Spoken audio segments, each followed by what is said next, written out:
What's happening, guys? This is Hyper Paradox, and welcome back to Let's Play Sly Cooper and the Thievius Raccoonus. In this episode, we are going to listen to the commentaries of Fire in the Sky. Sadly, there are no commentaries for The Cold Heart of Hate, and that's a shame because I wanted to see what some of the beta elements were for that level. Now, before I get started, I want to apologize for the last video. The voices in the commentaries were quite soft. So if you couldn't hear them, then I am very sorry about that, but there's really nothing I can do. But anyway, without further ado, let's go to a perilous ascent. This is gonna be cool. This level is in many ways, in my opinion, the most sort of evolved from the standpoint of gameplay mechanics in the game. We do some really crazy things with the camera, like when you're sneaking around the edge and the icicles are falling at you, where we've constrained the player to a simple decision-making process, being left or right with the danger coming down on them. But because they're so constrained, you can do totally whack things with the camera and give you this image that you don't normally see in video games as a result. It's more cinematic, and it helps highlight the danger in the case of this level from the guards looking down on you when you sneak around the guard tower or the falling icicles. It's a nice change of pace from just having the top-down playable camera all the time. You get a bizarre perspective. Let me ask you this. Okay, so we were recording the voices for the game. Yes. And how weird is it to get the script? And the game it's kind of interesting to note that we are not trying to make a cartoon with the voices. Everybody's supposed to be pretty straight-laced. And you're one of the weirder voices in the game with your blah, blah, blah. But a lot of people are very, very dry. Not hammy at all. Sly Cooper. Sly Cooper, Very if dry. he was hammy, we would be in big trouble. But he takes it all seriously. How hard is it to take it seriously or even understand what's going on from the script? Well, I would say it's actually pretty simple. The idea is that you get a character and you figure out what this character sounds like and what who they are and what they want without sounding too ridiculous. This is what it is. And you just say the lines like the character would say them. And fortunately, the lines are not too difficult to manage. A lot of them are, wow, press the circle button and you'll jump. And so it's pretty self-explanatory what you need to say, what you need to do. When you get into the crazier stuff about... I think on this other level about she's making a disgusting soup out of guts and bones. It's just a matter of just going along with the lines and trying to be scared. Yeah, but I mean, how do you? I don't think you can really use like Stanislavski method when you're trying to picture yourself as a turtle freaked out by a voodoo creation soup. Well, it's all just the magic of make-believe. Oh, really? Yeah. I mean, well, you say these lines too if you're writing them or reading them yourself. You say them and you know exactly what you're trying to get across. And the job of the actor, and I use that term loosely in my regard, is just to try and make sure that everything makes sense that's coming out of your mouth.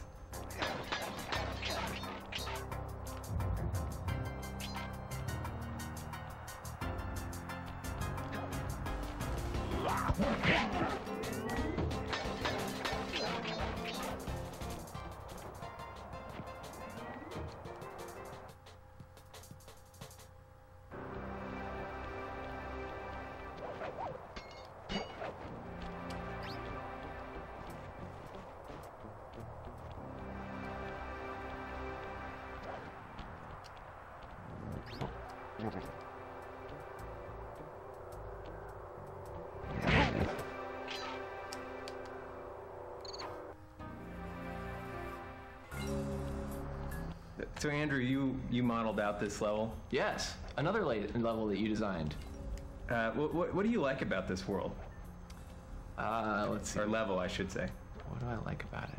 I like there's something great about the space. There, the fact that it's taking place, very quickly inside and then outside of these tall, narrow buildings, and that they form both the kind of foreground sometimes the surroundings, and then actually the background, kind of the sideshow, the thing that you're looking at in the distance. So you're constantly seeing places that you've been before in the level from a distance, from a different vantage point, and you know, I think that gives you this sense of continuous world more than, you know, some of the other ones maybe.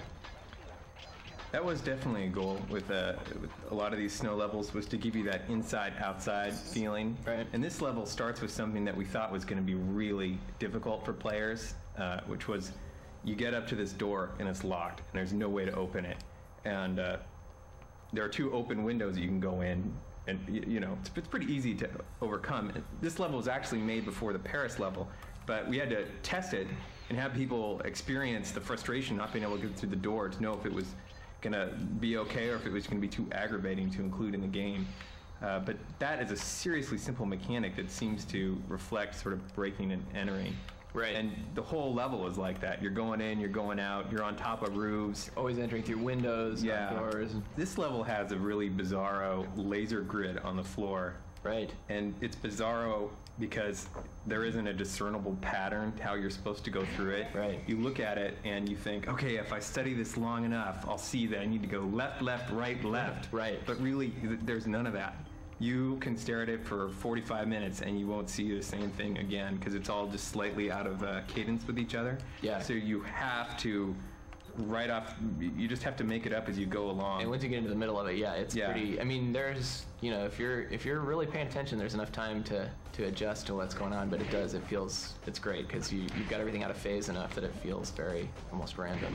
One thing about this level too, this is maybe one of the cases where we learned a little bit about not having the level designers model out quite as much of the actual terrain or the walls and things like that. So the buildings initially in this were fairly tightly modeled, and the gameplay was fairly tightly constrained to the buildings, and they were initially fairly straight, like a lot of the stuff is that we get after after level design has been through it. And so making it kind of funky and unusual was a little bit of a challenge, and eventually required us to go back in and change a little bit of the way the spaces were laid out and everything. But I think it ultimately worked out really well. But it was a challenging level because you've got gameplay both on the inside and the outside of these buildings.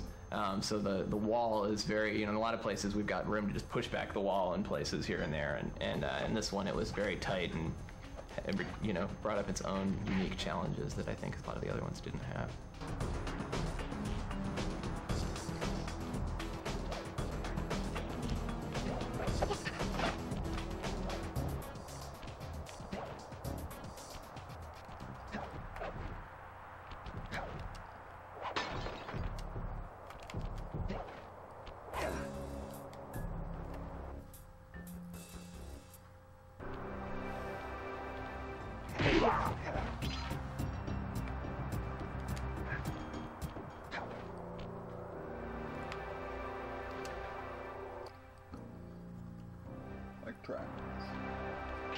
I kind of use the fireworks in this level as kind of gating mechanisms to keep you kind of dodging and running from Carmelita while you're playing. Right. And also just to have bigger kind of these big events during the game. Just from texture, and I know like on the mugshot where she's shooting at you, the colors were reversed of this. Like in this one, Sly Cooper's path is all cool, and where Carmelita's jumping around is where we kept the warm colors. But in the mugshot one, it's kind of reversed, where Sly's running on the warm path and she's jumping on the cool buildings. It was kind of funny. She originally had a different, entirely different weapon, and we really wanted to kind of emphasize the stun gun feel, and it was interesting to try and tune because the color tones of the world in general were. She appears in several places, and so it was finding something that had a little bit of, it has this icy color, but also this sort of orange center to it, and that seemed to work best across the different levels. So was it your idea always to have it? Do you have other ideas besides that dragon, or was it? After I changed from the Buddha one, it was. I think Devin was the one that mentioned trying to see if we could do a dragon for it. And then, which was good because, you know, for a Chinese dragon, you have that great shape that you could fold. I was able to fold it and shape it how I needed it for where she's going to stand on and stuff like that. And then you put in all the legs and everything like that. Yeah, so they're, you know, we're trying to think of places on the dragon, you know, on the high and low points of the humps of the dragon, and then also you know, there are these kind of freestanding poles in the abyss of the mist that you can see down there. Just having her stand in as many different places as possible made her feel really like she was sort of part of the world, but always just out of reach. Mm-hmm. Yeah, that's a big thing. You have to keep her on screen. Right. Keep her large enough to see her, and at the same time make it seem like you could never get to her. Right. So the you're closest not to leap off the path to your death or something like that. One of the first drafts I did of it had a giant like panda Buddha statue like laying on his side where she was jumping on, and just wasn't the same. So I'm glad we went with the golden dragon. Never got to see that one. I tried to keep it away from people. It wasn't very good.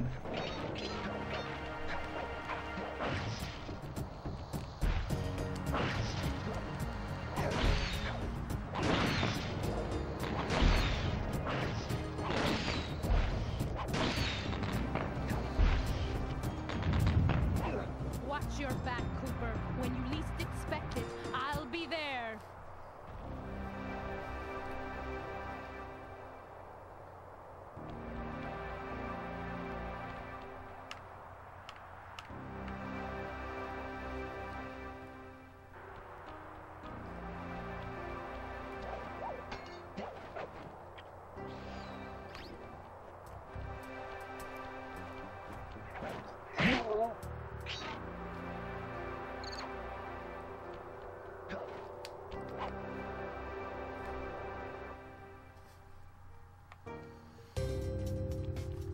This level was started mostly just like the kind of the opening shot where you're coming out of the cave and you really see this big temple. Was pretty early in the design of the level, where I wanted to kind of have this, you know, kind of picturesque moment here, and also being able to see your end goal from the entrance as well.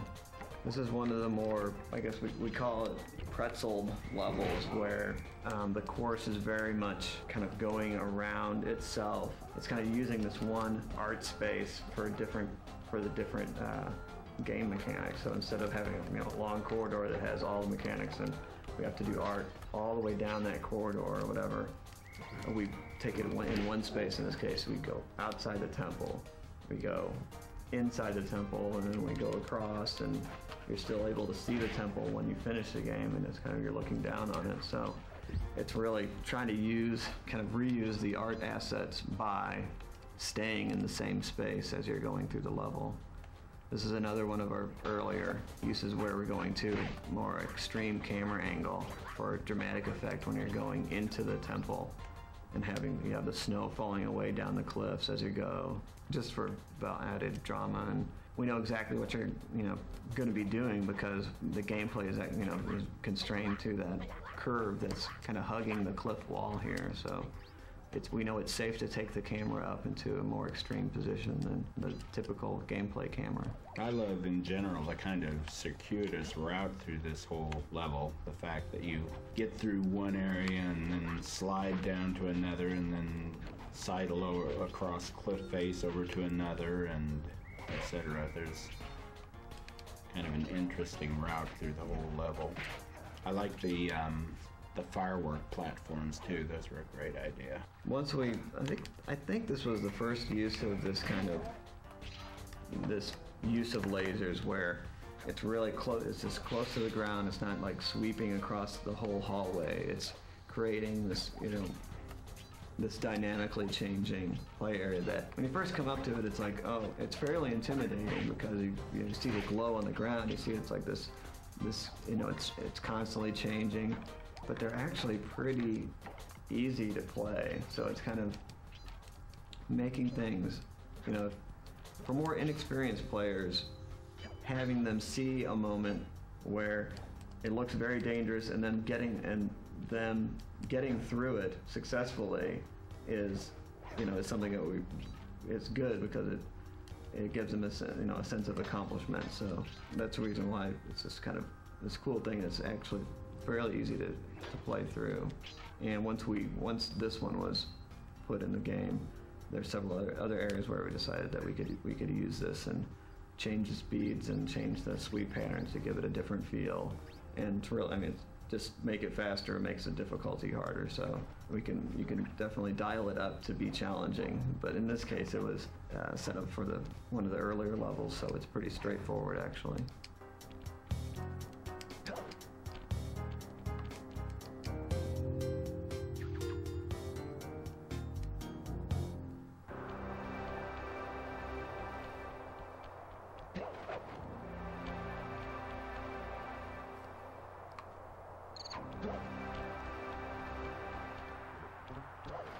Alright, that is it for the Fire in the Sky commentaries. Like Vicious Voodoo, there are only 4 of them.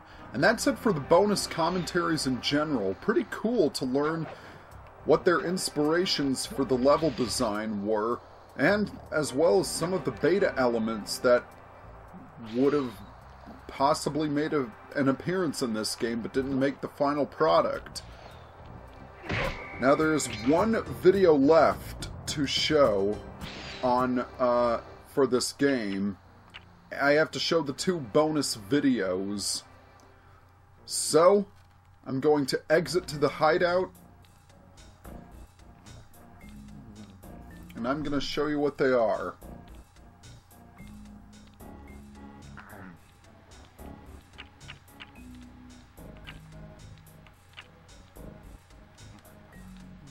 Yeah, there are 2 videos that you can see here.